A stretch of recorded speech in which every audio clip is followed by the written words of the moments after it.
Channel को subscribe कीजिए और बेल आइकन पर क्लिक कीजिए। आज बात करते हैं दुनिया के सबसे बड़े पुरस्कार नोबेल प्राइज के बारे में। आखिर ये नोबेल पुरस्कार की शुरुआत करने वाले व्यक्ति कौन थे? वह कोई और नहीं बल्कि 19वीं सदी के एक प्रसिद्ध वैज्ञानिक अल्फ्रेड नोबेल थे। इनका जन्म 21 अक्टूबर 1833 को स्टॉकहोम, स्वीडन में हुआ था। अल्फ्रेड नोबेल ने अपनी पूरी जिंदगी में कुल 355 आविष्कार किए थे, लेकिन उन सब में से उनका फेमस आविष्कार डायनामाइट है। अल्फ्रेड नोबेल की मृत्यु 10 दिसंबर 1896 को 63 साल की उम्र में हुई थी। चलिए जानते हैं नोबेल पुरस्कार क्यों शुरू किया गया और उसके पीछे की वजह। सन 1888 में एक अखबार ने अल्फ्रेड नोबेल के मरने की खबर छाप दी, जबकि असलियत में मौत उनके भाई की हुई थी। अखबार में लिखा था मौत के सौदागर की मौत। अखबार ने डायनामाइट के आविष्कार की बहुत निंदा की। अपनी ही खबर पढ़कर नोबेल को गहरा सदमा लगा। उन्होंने सोचा क्या मौत के बाद दुनिया उन्हें इसी नाम से पुकारेगी। इसलिए उन्होंने एक वसीयत लिखी, जिसमें उन्होंने अपनी संपत्ति का एक बड़ा हिस्सा एक ट्रस्ट के लिए अलग रख दिया।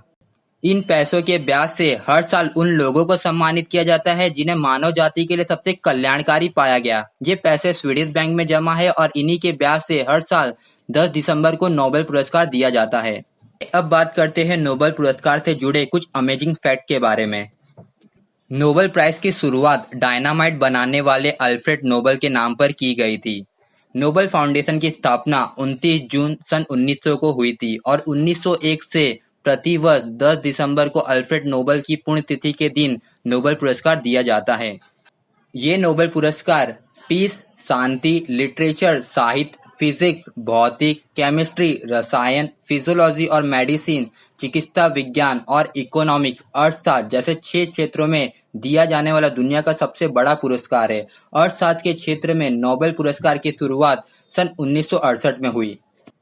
एक सवाल मन में पैदा होता है, आखिर मैथमेटिक्स के क्षेत्र में अब तक नोबेल पुरस्कार की शुरुआत क्यों नहीं हुई? इसके बारे में बहुत सारे रिसर्चर ने अपने अलग अलग दावे किए हैं, लेकिन इनमें से सही बात की पुष्टि अभी तक नहीं की गई। नोबेल शांति पुरस्कार नॉर्वे की राजधानी ओस्लो में दिया जाता है और बाकी के 5 फिजिक्स, केमिस्ट्री, लिटरेचर, फिजियोलॉजी और इकोनॉमिक्स में नोबेल प्राइज स्वीडन की राजधानी स्टॉकहोम में दिया जाता है। सन 1901 से 2019 तक की अवधि में 597 नोबेल पुरस्कार 950 लोग को दिए गए हैं। इन 950 लोगों में से 866 पुरुष, 53 महिलाएं और 24 यूनिक ऑर्गेनाइजेशन हैं।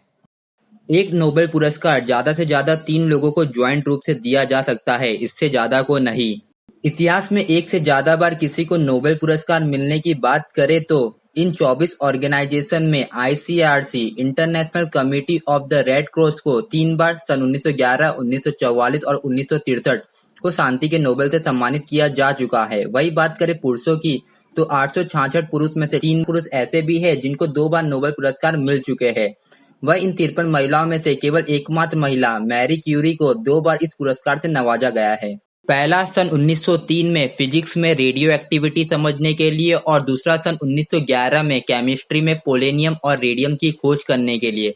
मैरी क्यूरी के परिवार को अब तक 5 नोबेल पुरस्कार मिल चुके हैं, इसलिए इनके परिवार को नोबेल मशीन के नाम से भी जाना जाता है। सन 1901 में पहला नोबेल पुरस्कार शांति के क्षेत्र में रेड क्रॉस के संस्थापक जीन हेनरी डोनट और फ्रेंच पीस सोसाइटी के संस्थापक अध्यक्ष फ्रेडरिक पेसी को संयुक्त रूप में दिया गया था। बात करें सबसे कम और ज्यादा उम्र की। सबसे कम उम्र की नोबेल पुरस्कार विजेता मलाला यूसुफजई है, जिसे सन 2014 में 17 साल की उम्र में शांति का नोबेल दिया गया था। वही बात करें सबसे ज्यादा उम्र के नोबेल विजेता जॉन बी गुड इनफ है, जिसे सन 2019 में 97 साल की उम्र में रसायन केमिस्ट्री के क्षेत्र में नोबेल मिला। इतिहास में 2 बार ऐसा भी हुआ है कि किसी ने नोबेल प्राइज ही लेने से मना कर दिया हो। 1964 में जीन पॉल सार्त्रे ने साहित्य का और 1973 में ले डक तो ने शांति का नोबेल प्राइज लेने से मना कर दिया था। आखिर नोबेल प्राइज में क्या क्या दिया जाता है? नोबेल प्राइज जीतने वाले को 3 चीजें दी जाती है, नोबेल डिप्लोमा, नोबेल मेडल और Nobel prize amount approx $1.1 million. यदि वर्ल्ड पर नजर डाली जाए तो सबसे ज्यादा नोबेल पुरस्कार पाने वाले देशों में अमेरिका पहले नंबर पर है, दूसरे नंबर पर जर्मनी, इसके बाद ब्रिटेन और फ्रांस का नंबर आता है। बात करें इंडिया की तो इंडिया में अब तक यह नोबेल पुरस्कार 9 लोगों को मिल चुका है, जिनमें से 5 लोग के पास भारतीय नागरिकता है और 4 लोग भारतीय मूल के हैं। और पहला नोबेल पुरस्कार सन 1913 में रविन्द्रनाथ टैगोर को साहित्य में उनको गीतांजलि के लिए दिया गया था। और आज लोग अल्फ्रेड नोबल को मौत के सौदागर के नाम से नहीं बल्कि सबसे बड़े पुरस्कार के नाम से जानते हैं।